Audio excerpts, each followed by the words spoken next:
5. kérdéshez tartozó 4 válasz lehetőség. 1. Margaret Thatcher.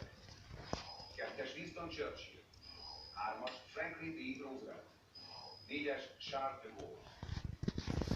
Ez is érdekes kérdés, történelmi kérdés. Jöjjön!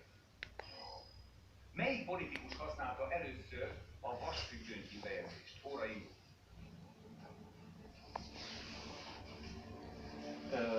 Margaret Thatcher a 80-as években volt brit miniszterelnök.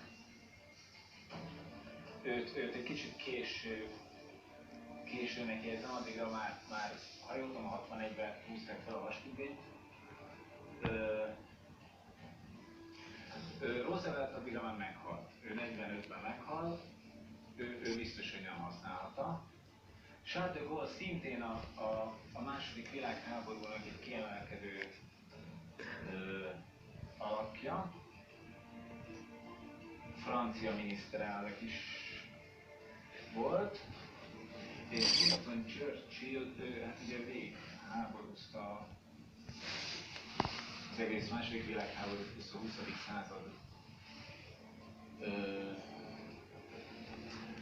második felében is komoly politikai hatása volt.